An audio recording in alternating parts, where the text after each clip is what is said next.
আসসালামু আলাইকুম। শুরু করছি কে তুমি গল্পের তৃতীয় পাঠ। নাবিলাকে ধরে নিজের বেডে শোয়ালো নিলয়। উদ্দেশ্য হাসিল করার এই তো মোক্ষম সময়। নাবিলার কোমরের উপর সতর্কতার সাথে হাত রাখলো। পাওয়ারফুল ঘুমের ওষুধ মিশ্রিত কফি খেয়ে খুব দ্রুত জিম মেরে এসেছিল নাবিলার মাথা। দু চোখ ঝাপসা হয়ে এসে কেমন ঢলে পড়েছিল। আসলে নিলয় যখন হার্টের ওষুধ আনতে বলেছিল, কফি মেকারের পাশে হার্টের ওষুধ পেলেও প্রেসক্রিপশনে ঘুমের ওষুধ লেখা ছিল। সেটা পায়নি দেখি ফিরে এসে বলেছিল ঘুমের ওষুধ পাইনি, এবং নিলয়কে বিশ্বাস করে বলেই ওটা নিয়ে তেমন সন্দেহ করেনি নাবিলা। কিন্তু সেই ওষুধ সরিয়ে এনে আগেভাগেই রেখে দিয়েছিল নিলয়। নাবিলার কোমরের কাপড় সরাতে এমন সময় দরজার বাইরে এসে আওয়াজ করে মীরা বলল, ভাইয়া, রাতের খাবার খেতে আসো, সবাই তোমার জন্য অপেক্ষা করছে। তুই যা, আমি আসতেছি বলে নিলয় বেড থেকে নামলো। সবাই অপেক্ষা করে বলতে নিলয়ের চাচা, তার স্ত্রী এবং দুই ছেলে মেয়ে মীরা ও রাকিব। নিলয়ের পুরো পরিবার সড়ক দুর্ঘটনায় মারা যাবার পর থেকে নিলয় নিজের বাড়ি ছেড়ে এখানেই থাকে, চাচার বাসায়। এখানে থেকেই বাবা রেখে যাওয়া বিজনেস সামলায়। আসলে পরিবার হারিয়ে পরিবার সম্পর্কে ধারণা আরো স্পষ্ট নিলয়ের। তাই চাচার পরিবার নিজের পরিবার ভেবে নিজের আলিশান বাড়িঘর ছেড়ে এখানে থাকে নিলয়। ডাইনিং টেবিলে এসে বসলো নিলয়। চাচি খাবার সার্ভ করে নিজেও বসলো।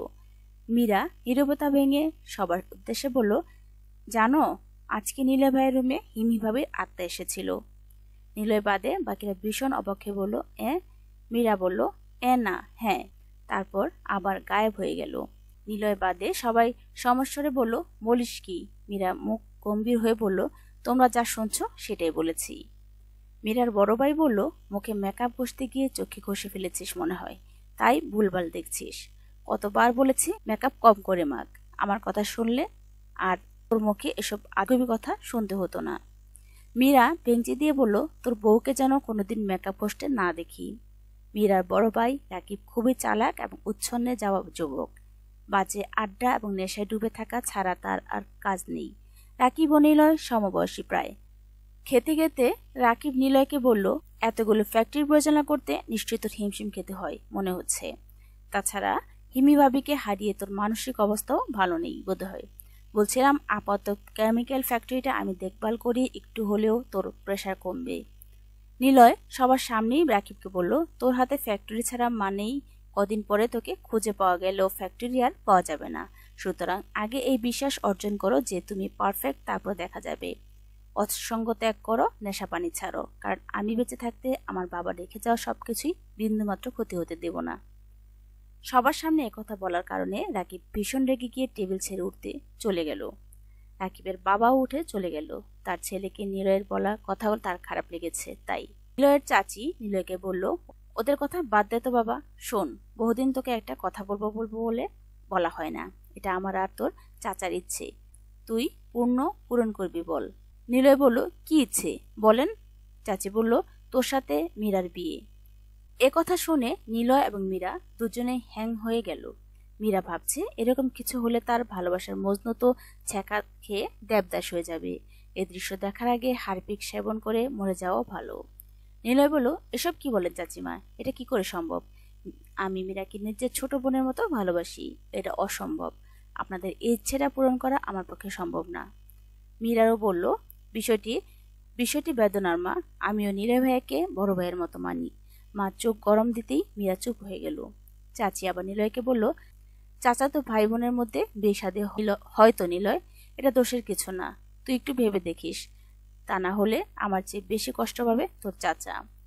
নিলয় চুপচাপ উঠে বেসিনে গিয়ে হাত ধুয়ে প্রতি রাতের মতোই ড্রয়িং রুমে গিয়ে সোফায় বসে টিভি দেখতে লাগলো। ঘুমানোর আগে এটা নিলয়ের রোজকার অভ্যাস। নিলয়ের চাচি প্রতি রাতের মতোই দুধ গরম করে এক গ্লাস দুধ মীরাকে দিয়ে নিলয়ের জন্য পাঠালো। কিন্তু আজকে দুধ প্রতিদিনের মতো স্বাভাবিক নয়।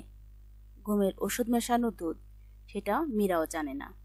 ড্রয়িং রুমে এসে নিলয়ের হাতে দুধের গ্লাস দিয়ে মীরা বলল, ভাই, বিয়ের আগে মজনুকে বিধবা করিস না। আব্বু আম্মুর কথাই প্লিজ, মজনুর প্রেমে অলরেডি লায়লা আমি। হ্যাঁ হ্যাঁ, কি বলিস এসব মীরা? হ্যাঁ ভাই, আব্বা আম্মায় কথায় তুমি আবার রাজি হয়েও না, তাইলে কিন্তু আমার নিরীহ নিষ্পাপ মজনু অকালে দেবদাস হইয়া জড়িয়া পড়িবে। ভাই, তোর মাথা খারাপ? এমন কিছু হবে না। মীরা আবার কিচেনে মায়ের কাছে চলে আসলো। মা মীরাকেও এক গ্লাস দুধ খেতে দিল এবং এই দুধেও ঘুমের ওষুধ মেশানো। দুধ খেয়ে মীরা মায়ের সাথে কাজে হেল্প করছে এবং ধীরে ধীরে মীরারও ঘুম পাচ্ছে। ওদিকে ঘুমের ওষুধ মেশানো দুধ খেয়ে নিলয় সোফায় ঘুমিয়ে পড়ল। মীরাও চেয়ারে বসে ঘুম। রাকিবকে ডেকে মা বলল, শোন, নিলয়কে ধরে মীরা রুমে শুয়ে দিয়ায়। রাকিব অবাক হয়ে বলল, কি বলছো এসব মা? মাথা ঠিক আছে তো? সময় হাসি হেসে মা বলল, তোর বাবা আর আমার প্ল্যান ব্যর্থ হবে মনে হয়, তাই ভিন্ন পদ্ধতি। তোকে খাবার টেবিলে অপমান করলো, আমি মা হয়ে সহ্য করব বুঝি? নিলয়কে মীরা রুমে শুয়ে দিয়ায়। তারপর সকালে এমন একটা ব্লাস্ট হবে, হয়তো নিলয় মীরাকে বিয়ে করবে, নয়তো জেলে যাবে। তারপর ওর সবকিছু তোর। নিলয় গভীর ঘুমে আচ্ছন্ন। রাকিব নিলয়কে নিয়ে গিয়ে মীরা রুমে মীরার বেডে শুয়ে দিয়ে নিজের রুমে চলে গেল। মা মীরাকে নিয়ে নিলয়ের পাশে শুয়ে দিয়ে বাইরে থেকে দরজায় চিটকিনি লাগিয়ে দিয়ে রহস্যমাখা হাসি হেসে হেসে চলে গেল। মীরার বেডে মীরা ও নিলয় গভীর ঘুমে আচ্ছন্ন। নিলয় জানে না কত বড় ষড়যন্ত্রের শিকার হতে যাচ্ছে সে। ওদিকে নিলয় রুমে ঘুমিয়ে আছে নাবিলা। নিলয় নিজের রুম থেকে বেরিয়ে আসার সময় ফোনটা রেখে এসেছিল বেডে। রাত্রি দ্বিপ্রহরে নিলয়ের ফ্যাক্টরি নাইট শিফটের ডিউটিরত কোনো এক স্টাফ সম্ভবত জরুরি প্রয়োজনে নিলয়ের ফোনে কল দিচ্ছে বারবার। বারবার কানের কাছে ফোনে রিং বাজায় ঘুম ভেঙে গেল নাবিলার। ঘুম ঘুম চোখে ফোন রিসিভ করতেই ওপাশ থেকে কেউ বলল, স্যার, আমেরিকান বায়ারের দুপুরের পরে আসার কথা ছিল, কিন্তু হঠাৎ করে আবার জানালেন সকালে আসবে। আপনাকে জানার প্রয়োজন, তাই এত রাতে বিরক্ত করলাম। সকাল সকাল চলে আসবেন অফিসে আজ। নাবিলা কল কেটে দিয়ে খেয়াল করে দেখলো নিলয় তো রুমে নেই, তাহলে গেল কোথায় এত রাতে? দীর্ঘ সময় অপেক্ষার পর উঠে বসলো। এখানে আসার পর এবং নিলয়ের চাচা চাচি মীরা রাকিব বাসায় ফেরার আগে কয়েকটি ওয়্যারলেস মাইক্রোফোন বিভিন্ন জায়গায় সেট করে চালু করে রেখেছিল নাবিলা।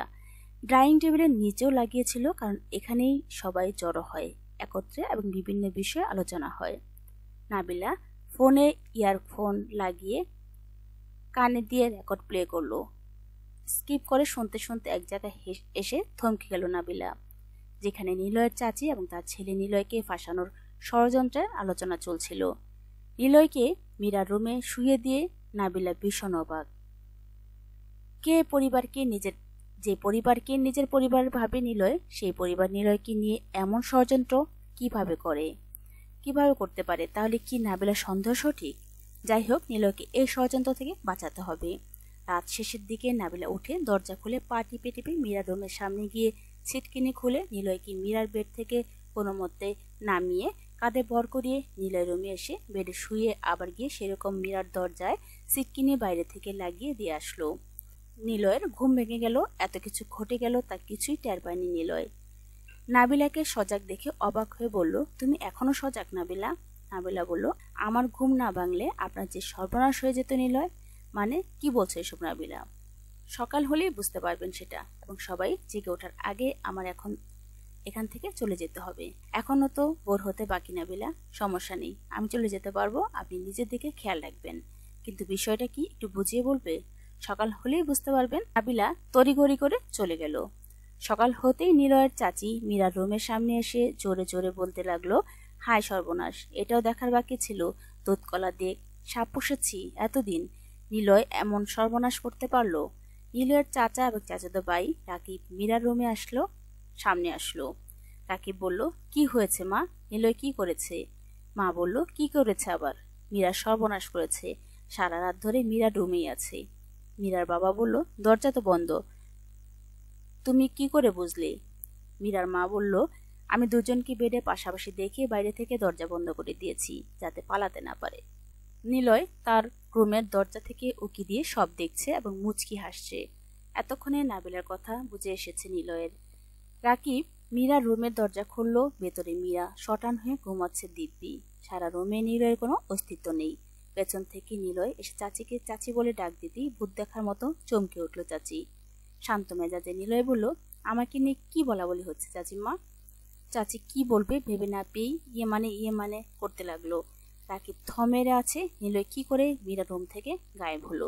নিলয়ের চাচা তার স্ত্রীকে বলল, কিসব বলছো? ঘাড়ে ভূত চেপেছে নাকি মতিভ্রম? নিলয় কাউকে কিছু না বলে চুপচাপ অফিসে চলে এলো। নাবিলা এগিয়ে এসে হাসি মুখে বলল, মিস্টার নিলয়, এবার সবকিছু ক্লিয়ার হলো তো আপনার?